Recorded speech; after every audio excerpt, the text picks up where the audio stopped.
A marine biologist's boat breaks down in a storm. She has one option, an old, gruff Navy veteran who runs a weathered harbor. But when he helps her, something unexpected happens. By morning, a Navy vessel arrives at his dock, bringing secrets from the past. Hi everyone. Jack Sullivan was a 68-year-old former Navy senior chief who ran the same weathered harbor he'd bought after retiring 20 years ago. He wasn't one for small talk. Life at sea had turned him into a man of few words and practical solutions. His hands told the story of decades fixing things others would have abandoned. Sullivan liked his quiet life and saw no reason to change it. The Navy had been his whole world since he was 18. He'd served on destroyers and aircraft carriers, keeping engines running through storms and combat. But when retirement came, he couldn't imagine life away from the water. The small coastal harbor became his refuge, a place where he could work with his hands and avoid a world growing more confusing each year. Still, whenever a Navy ship passed by, that old sense of belonging never quite disappeared. When storms hit, Sullivan would be in his workshop while other businesses closed. He made sure local fishermen could get back on the water quickly. During his Navy years, he'd learned that coastal communities survive by helping each other, whether they admit it or not. Sullivan had no idea that fate was about to reconnect him with the military world he'd left behind. Everything changed one stormy afternoon in late September. The sky had darkened to gray. The waves were growing higher each minute. Sullivan was securing equipment before the weather worsened when he spotted it. A sleek yacht fighting the current, its engine making sounds that meant serious trouble. The yacht's engine coughed one final time, then died. Ellie Reynolds slumped against the wheel, frustrated beyond words. At 32, she'd already faced more setbacks in her marine biology career than most researchers see in a lifetime.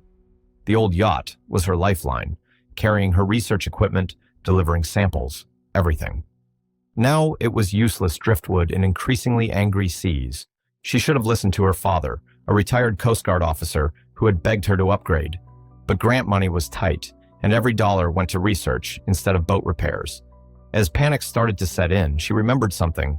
Wasn't there a boatyard nearby? Some old-school place her father mentioned once, run by a crusty ex-Navy man who could fix anything that floats? Sullivan's harbor repairs came to mind. The rundown dock appeared through the mist like something from another time. Faded sign, boat parts piled outside. This wasn't a fancy marina with uniformed staff and cappuccino machines. This was salt and grit. She sighed. It wouldn't be cheap, but with the storm approaching fast, she had no choice. Drifting into the ramshackle harbor, she saw a hulking figure emerge from the shadows, squinting at the darkening sky. He was older, face lined from years of sea and sun. A faded Navy tattoo peeked from his rolled-up sleeve. He didn't smile, just grunted, "Problem?" Ellie took a breath. This wasn't some customer service rep she could charm. This guy looked like he chewed nails for breakfast. "My boat won't start," she said, feeling like a child again, facing her father's disappointment. Sullivan didn't waste time on pleasantries. He walked toward the yacht with the determination of a combat medic approaching a wounded sailor. Ellie followed, hoping for the best, but expecting the worst. Engines weren't her world. Her life was marine ecosystems, coral reefs, collecting samples, as far from mechanical work as you could get. "Open the engine compartment," Sullivan barked. Fumbling with the hatch, Ellie blushed. The compartment opened with a groan, showing the salt-crusted engine. Sullivan leaned in, hands disappearing into wires and hoses. Each grunt made Ellie more anxious. What Sullivan discovered would either save her research mission or sink it completely. But the old Navy man couldn't know that by tomorrow, his quiet life would be turned upside down by people he thought he'd left behind decades ago. After what seemed like forever, Sullivan emerged frowning. "Fuel pumps shot. Electrical systems got salt damage too." Ellie's heart sank. Boat repairs would drain her limited grant money. Before she could ask, Sullivan was listing parts and costs, overwhelming her completely. "Best I can do is get you running, but this boat's seen better days," he said, as raindrops began hitting the dock. Better days. The phrase echoed in her mind. Those were in short supply. Funding cuts, skeptical department heads, equipment failures, bills piling up. All of it crashed down on her at once. Sullivan must have noticed something in her expression. "Look," he said, softer than before, "it ain't my place to pry, but you seem overwhelmed." Ellie usually hid behind a smile and can-do attitude, but Sullivan, with those salt-stained eyes that had seen real hardship, saw right through her. Tears threatened to spill over. "It's just everything," she said, gesturing helplessly. The boat was just the last straw. To her surprise, Sullivan didn't look annoyed. He leaned against the boat, arms crossed as rain fell around them. "Sometimes things pile up like barnacles on an old hull," he said. "Can't fix everything at once. Start with the basics." His words hit her hard, not sympathy, but practical wisdom that matched her own stubborn nature. Suddenly, her problem seemed less crushing. Maybe she couldn't fix everything, but she could fix this boat. "So, what are the basics? Where do we start?" Sullivan's mouth twitched slightly. "First, we get inside before the storm drowns us. Then we see what we can salvage." As they hurried toward the workshop, neither could have imagined how this chance meeting would connect to the highest levels of naval operations. By tomorrow, Sullivan's quiet harbor would become the center of attention for people he'd spent 20 years avoiding. For the next 2 hours, they worked through the storm. Ellie became Sullivan's assistant, holding flashlights, fetching tools, learning more about engines than she'd ever thought possible. They developed a rhythm, Sullivan diagnosing, Ellie fixing. Each clang and click meant progress. The work cleared her head. Her research worries faded as she focused on the task at hand. For once, her PhD didn't matter. This was about practical solutions, and it felt surprisingly good. Between repairs, they talked. Sullivan wasn't just a grumpy mechanic after all. He complained about modern boat designs and computerized systems that couldn't be fixed with basic tools. He mentioned Navy missions that had taken him across the world. 26 years, 7 ships, chief petty officer on the last 3. Engine room was my domain. His shoulders straightened slightly, revealing the pride he still carried. Ellie shared her own struggles, research that barely covered student loans, dreams of coral reef conservation, fighting to be taken seriously in a field dominated by older men with secure funding. Coral reefs? Never understood them myself, Sullivan said, but respect showed in his eyes when she described her work. He might live with engines and fiberglass, but he recognized dedication when he saw it. As the storm eased, they finished the emergency repair.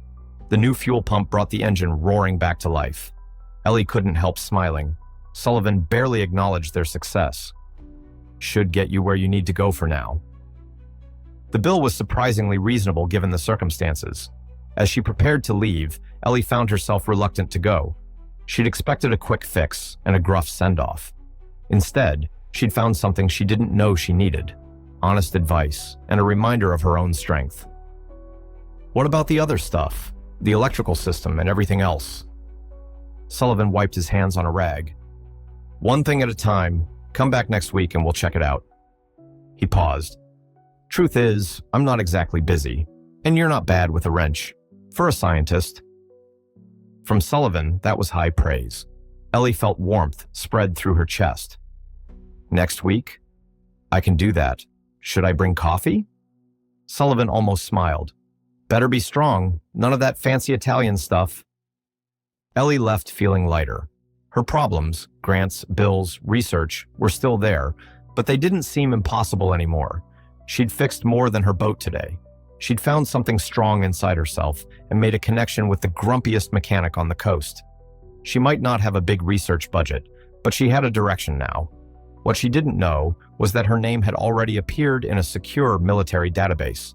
An automated system had flagged her presence at the old naval mechanics location. By morning, events would be in motion that would change both their lives forever. 1 week became 2, then 3. Tuesdays at Sullivan's became part of Ellie's routine, a welcome break from her hectic schedule. She'd stop by after collecting samples, bringing takeout and coffee strong enough to remove paint. The radio played old Navy songs that Sullivan pretended to hate, but hummed when he thought she wasn't listening. They made a good team. Ellie's sharp eyes caught things even Sullivan missed sometimes. He'd never admit it, but she saw his respect when she solved problems that stumped him. Ellie learned quickly. figuring out how to diagnose engine problems just by listening. Her yacht improved under their care. It wasn't perfect, still showing its age, but it was reliable now. That was like Ellie herself, a bit messy, still finding her way, but getting stronger each day. Then one afternoon, as rain clouds gathered again, they heard an expensive engine, too smooth and powerful for this humble harbor. A man in an expensive suit stood on the dock next to a gleaming yacht that looked ridiculous among the working boats. Sullivan emerged, his usual scowl darker than usual. "Ryan Parker," he said, like it was a curse. Ellie slid out from under the engine she was working on, suddenly aware of how she must look. Greasy overalls, messy hair, oil-streaked face. Ryan Parker was Sullivan's enemy, a developer who owned marinas up and down the coast. He wanted to bulldoze Sullivan's harbor and build a luxury yacht club. Sullivan had refused to sell for years, and Parker's offers kept rising as neighboring properties developed. "Reconsidered my offer, Jack?" Parker asked with fake friendliness. "The neighborhood's changing. This," he waved at the weathered buildings, "is the past. My development is the future." Sullivan's no was firm and final. Parker looked Ellie up and down with obvious disdain. "I see you've got a helper now," he said with a condescending smile. "Things must be really desperate, Sullivan."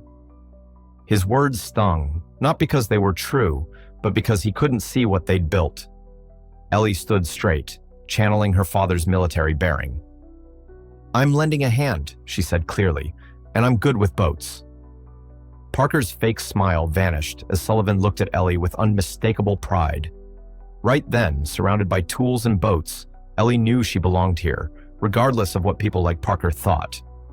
After Parker left, his promises of life-changing money echoing in the old boathouse, Sullivan muttered about developers destroying tradition for profit. Ellie saw the weariness in his eyes and felt protective of this stubborn old sailor. "You okay?" Sullivan shrugged. "Don't like change. Used to be you fixed a boat, charged a fair price, and people got what they paid for." He gestured toward the fancy marinas visible in the distance, offering convenience without substance. "You do good work," Ellie said firmly. "They might be flashy, but they don't know boats like you do." Sullivan studied her for a long moment. "Kid, sometimes I forget you've got a good head on your shoulders for someone who likes coral." Coming from Sullivan, it was the highest possible praise.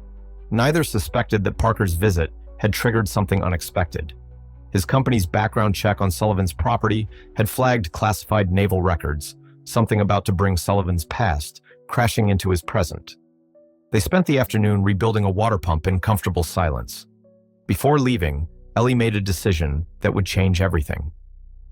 The next week, while Sullivan worked on a sailboat, Ellie approached with a worn notebook full of sketches. "Got an idea," she said, showing him designs she'd worked on late into the night. It was her marine conservation dream, transformed. The plans showed a floating research platform with a repair dock, combining sample collection with boat repairs. She'd found salvaged materials they could use with some creativity and hard work. Sullivan looked from the sketches to Ellie. "What the hell is this?"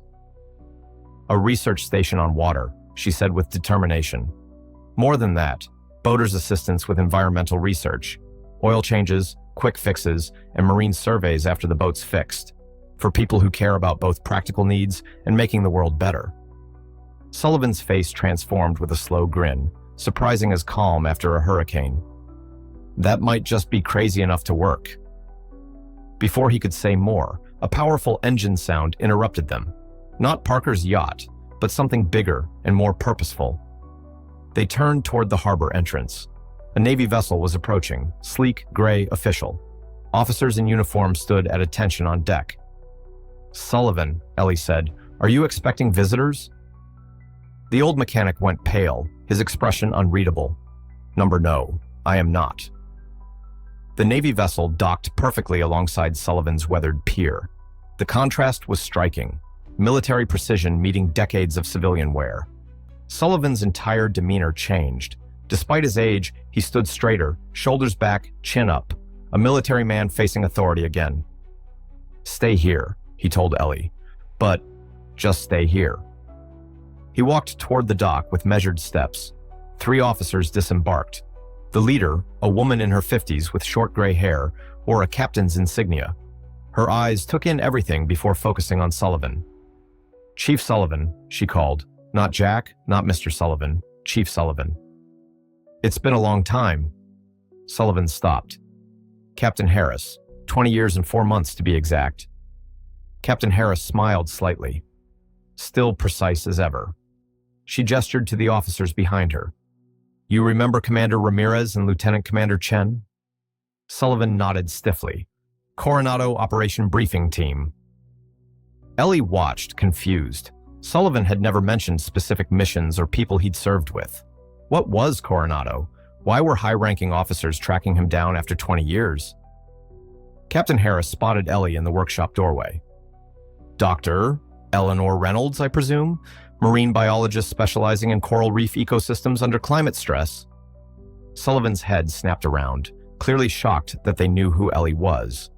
Ellie stepped forward, wiping her hands on her overalls. "Yes, that's me.